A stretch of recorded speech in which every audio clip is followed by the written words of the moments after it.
वो रोहा से पूरे 10 साल बड़ा था।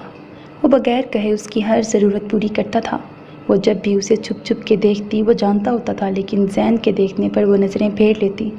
वो जानता था वो उसके लिए अपने दिल में अलग जज्बात रखती है, लेकिन वो उसकी हौसला अफजाई नहीं करना चाहता था, क्योंकि एक तो वो उससे बहुत छोटी थी, दूसरा वो अभी पढ़ रही थी।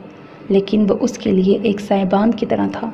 हर जगह बगैर उसको पता चले उसकी ढाल बन जाता। जब भी किसी को उसकी किसी बात पे गुस्सा होता या उससे कोई काम उल्ट हो जाता तो वो कुछ ना कुछ करके उसे बचा लेता था।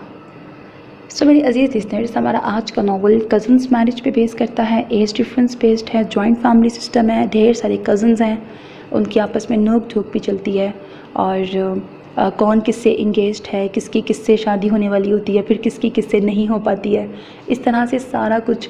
हीरो भी किसी और से इंगेज्ड है, हीरोइन का निकाह होने लगता है किसी और से, तब हीरो क्या करता है, फिर हीरोइन का कैसे इमरजेंसी बेसिस पे हीरो के साथ निकाह होगा। इन दोनों की आफ्टर निकाह बेस्ड स्टोरी चलती है। बट हीरो की मदर इस निकाह से खुश नहीं होती हैं। फिर हीरो कैसे फंसेगा अपनी बीवी और अपनी मदर के दरमियान, फिर कैसे वो रिश्तों को लेके चलेगा, ये सारा कुछ विद हैप्पी एंडिंग आपको सुनने को मिलेगा। और हाँ, बॉस और ऑफिस लाइक बॉस और सेक्रेटरी बेस्ड भी है। हीरोइन हीरो की तो पर्सनल सेक्रेटरी नहीं होती, लेकिन किसी और की होती है। फिर उसका नावल में क्या किरदार होगा, तो नावल सुनिएगा। कंप्लीट नावल अब से कुछ देर में चैनल पे अपलोड होने लगा है।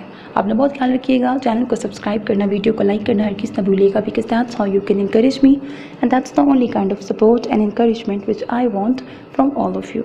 अल्लाह हाफ़िज़।